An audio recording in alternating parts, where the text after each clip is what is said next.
जय श्री कृष्णा। राधे राधे। भगतजनों, आप सभी का हमारे YouTube चैनल श्री कृष्ण दीवानी में हार्दिक स्वागत है। इससे पहले आप सभी ने श्रीमद् भगवत गीता के अध्याय 5 कर्म संन्यास योग का श्रवण किया था। अब आज इससे आगे हम आत्म संयम योग नामक छठे अध्याय का रसपान करेंगे। ओम श्री परमात्मने नमः। ओम श्री राधा कृष्णाभ्याम नमो नमः। सब बोलिए ओम नमो नारायणाय, ओम नमो नारायणाय। श्री भगवान बोले, हे अर्जुन, जो पुरुष कर्मफल का आश्रय न लेकर करने योग्य कर्म करता है वह सन्यासी तथा योगी है, और केवल अग्नि का त्याग करने वाला सन्यासी नहीं है तथा केवल क्रियाओं का त्याग करने वाला योगी नहीं है। हे अर्जुन, जिसको सन्यास ऐसा कहते हैं उसी को तू योगी जान, क्योंकि संकल्पों का त्याग न करने वाला कोई भी पुरुष योगी नहीं होता।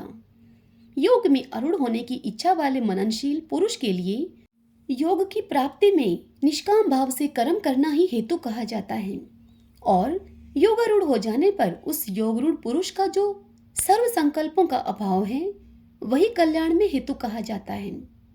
जिस काल में न तो इंद्रियों के भोगों में और न कर्मों में ही आसक्त होता है, उस काल में सर्व संकल्पों का त्यागी पुरुष योगारूढ़ कहा जाता है।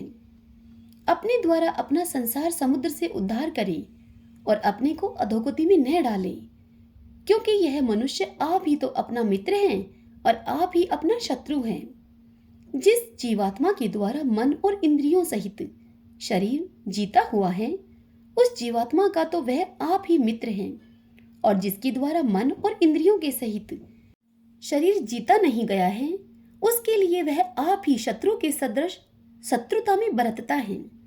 सर्दी गर्मी और सुख दुख आदि में तथा मान और अपमान में जिसके अंतःकरण की वृत्तियां भलीभांति शांत हैं, ऐसे स्वाधीन आत्मा वाले पुरुष के ज्ञान में सच्चिदानंद घन परमात्मा सम्यक प्रकार से स्थित है, अर्थात उसके ज्ञान में परमात्मा के सिवा अन्य कुछ है ही नहीं। जिसका अंतःकरण ज्ञान विज्ञान से तृप्त है, जिसकी स्थिति विकार रहित है, जिसकी इंद्रियां भली भांति जीती हुई हैं और जिसके लिए मिट्टी पत्थर और स्वर्ण समान है, वह योगी युक्त अर्थात भगवत प्राप्त है, ऐसा कहा जाता है। सुहृदय, मित्र, वैरी, उदासीन, मध्यस्थ, द्वेष्य और बंधुगणों में, धर्मात्माओं में और पापियों में भी समान भाव रखने वाला अत्यंत ही श्रेष्ठ है। मन और इंद्रियों के सहित शरीर को वश में रखने वाला, आशा रहित और संग्रह रहित योगी अकेला ही एकांत स्थान में स्थित होकर आत्मा को निरंतर परमात्मा में लगावे। शुद्ध भूमि में जिसके ऊपर कर्मशः कुशा, मृगछाला और वस्त्र बिछे हैं, जो न बहुत ऊंचा है और न बहुत नीचा, ऐसे अपने आसन को स्थिर स्थापन करके उस आसन पर बैठकर चित्त और इंद्रियों की क्रियाओं को वश में करते हुए मन को एकाग्र करके अंतःकरण की शुद्धि के लिए योग का अभ्यास करें।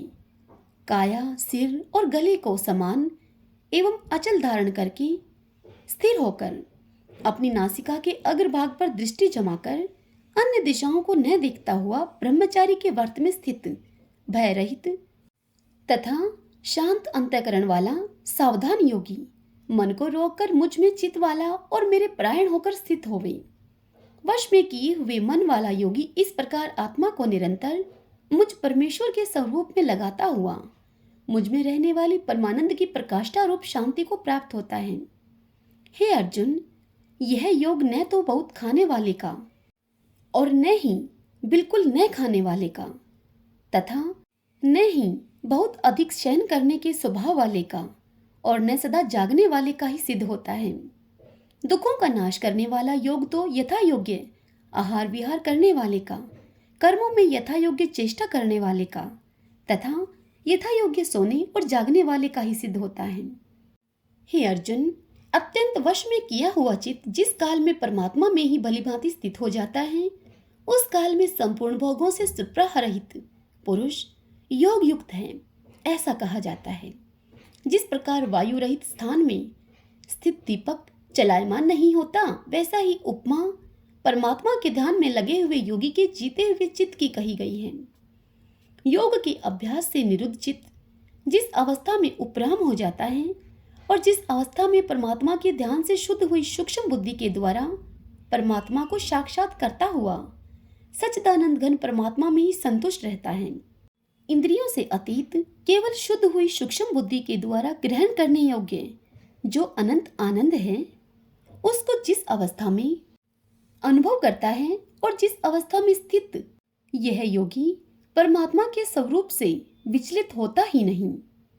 परमात्मा ही प्राप्ति रूप जिस लाभ को प्राप्त होकर उससे अधिक दूसरा कुछ भी लाभ नहीं मानता और परमात्मा प्राप्ति रूप जिस अवस्था में स्थित योगी बड़े भारी दुख से भी चलायमान नहीं होता, जो दुख रूप संसार के संयोग से रहित है तथा जिसका नाम योग है, उसको जानना चाहिए।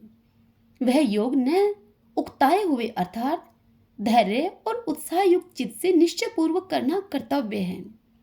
संकल्प से उत्पन्न होने वाली संपूर्ण कामनाओं को निःशेष रूप से त्याग कर और मन के द्वारा इंद्रियों के समुदाय को सभी ओर से भली भांति रोक कर कर्म से अभ्यास करता हुआ उपरति को प्राप्त हो तथा धैर्य युक्त बुद्धि के द्वारा मन को परमात्मा में स्थित करके परमात्मा के सिवा और कुछ भी चिंतन न करे। यह स्थिर न रहने वाला और चंचल मन जिस शब्दादि विषय के निमित्त से संसार में विचरता है, उस विषय से रोककर यानी कि हटाकर इसे बार बार परमात्मा में ही निरुद्ध करे। क्योंकि जिसका मन भली प्रकार शांत है, जो पाप से रहित है और जिसका रजोगुण शांत हो गया है, ऐसे इस सच्चिदानंद घन ब्रह्मा के साथ एक ही भाव हुए योगी को उत्तम आनंद प्राप्त होता है। हे अर्जुन, वह पाप रहित योगी इस प्रकार निरंतर आत्मा को परमात्मा में लगाता हुआ सुखपूर्वक पर ब्रह्मा परमात्मा की प्राप्ति रूप अनंत आनंद का अनुभव करता है। सर्वव्यापी अनंत चेतन में एक ही भाव से स्थिति रूप योग से युक्त आत्मा वाला तथा सब में समभाव से देखने वाले योगी आत्मा को संपूर्ण भूतों में स्थित और संपूर्ण भूतों को आत्मा में कल्पित देखता है। जो पुरुष संपूर्ण भूतों में सबके आत्म रूप मुझ वासुदेव को ही व्यापक देखता है और संपूर्ण भूतों को मुझ वासुदेव के अंतर्गत देखता है, उसके लिए मैं अदृश्य नहीं होता और वह मेरे लिए अदृश्य नहीं होता। जो पुरुष एक ही भाव में स्थित होकर संपूर्ण भूतों में आत्म रूप से स्थित मुझ सच्चिदानंद घन वासुदेव को भजता है, वह योगी सब प्रकार से बरतता हुआ भी मुझ में ही बरतता है।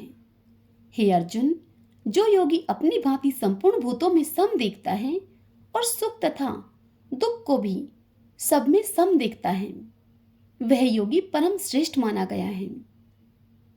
इतना सुनकर अर्जुन बोले, हे मधुसूदन, जो यह योग आपने संभाव से कहा है, मन के चंचल होने से मैं इसकी नित्य स्थिति को नहीं देखता हूं, क्योंकि हे श्री कृष्ण, यह मन बड़ा चंचल प्रमथन स्वभाव वाला बड़ा ही दृढ़ और बलवान है। इसलिए उसका वश में करना मैं वायु को रोकने की भांति अत्यंत दुष्कर मानता हूं। तब श्री भगवान अर्जुन को समझाते हुए कहते हैं, हे महाबाहो, निसंदेह मन चंचल और कठिनता से वश में होने वाला है, परंतु हे कुंती पुत्र अर्जुन, यह अभ्यास और वैराग्य से वश में होता है।